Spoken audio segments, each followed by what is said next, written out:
Welcome to Kitchen Basics 101, where I teach you the bare bone basics as if you've never cooked a day in your life from the perspective of a mom. Today we are doing chicken cutlets.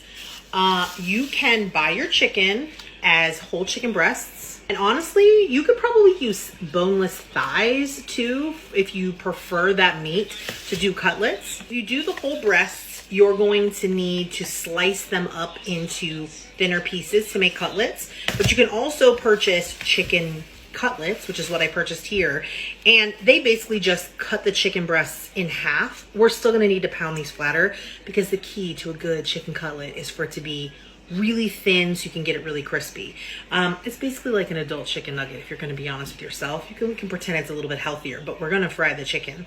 If you get it from a butcher, I'm sure you can get it sliced into beautifully thin slices. Unless the butcher gets it super thin for you, you're still gonna need to pound them.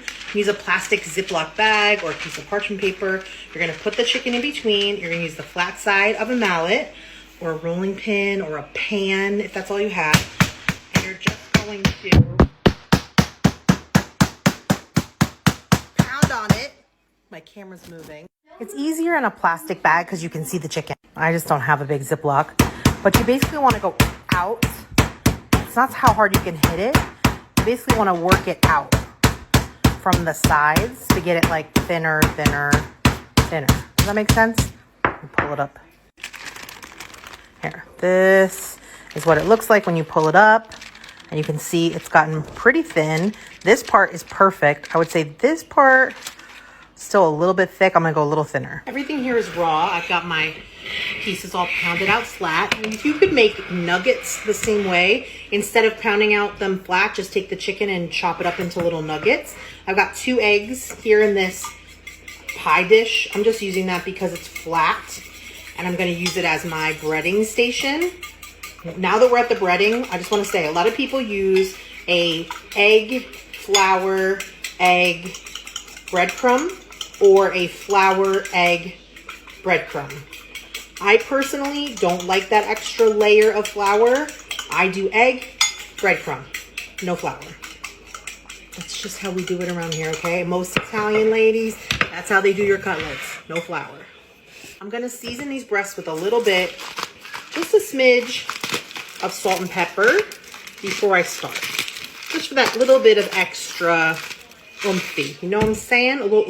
We're definitely gonna have to go to part 2 for the rest, but we're basically gonna take the chicken breast, dip it in the eggs that we've beaten, get the excess off, and we're gonna dip it into the bread. At the breading station. So I'm taking the chicken cutlets that we pounded out and covered with salt and pepper, okay, so we dip it into the beaten egg. There we go. I have 1 clean hand, 1 dirty hand.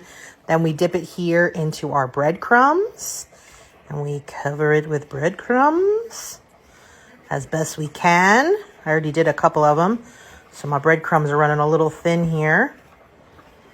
And we're just gonna, then we're gonna flip and make sure we get all the surfaces covered. Everywhere that's wet, we get covered with our yummy seasoned breadcrumb mixture, and we pat it down gently, ever so gently. And then when we lift it up, we're just going to shake off the excess. We're going to lay it here. Now, this is the same pan I've been using the whole time. This is all raw. Once we cook this, we cannot put it back on this pan. Okay, we're going to fry our cutlets. We're going to put a little olive oil in the pan. And then we're going to put a knob of butter in there for flavor. The combination will help the butter to not burn as easily. You want the oil to be hot, but not too hot. And you're going to lay in the cutlet away from you into the hot oil. I've got this on medium heat, because again, I don't want it to be too hot. So medium heat, we're gonna do 3 minutes. Okay, we have about 1 minute left, but you can already see how the edges are starting to cook up. We pounded this nice and thin, so it's gonna cook quick. Okay, I timed it for you, because normally, obviously, I just keep looking to see if it's brown enough for me. But they're brown enough, that's 3 minutes. Again, carefully away from yourself, so you don't burn yourself. Look at how delicious that looks. A little bit harder when I'm holding the phone. All right, I caught him.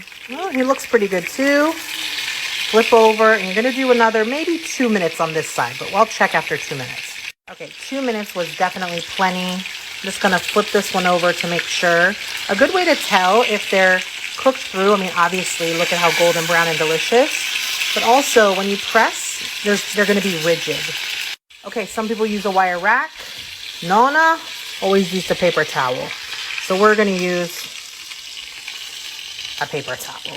You pull them out hot and fresh. You want to give them just a little sprinkle of salt while they're hot, like French fries, you know?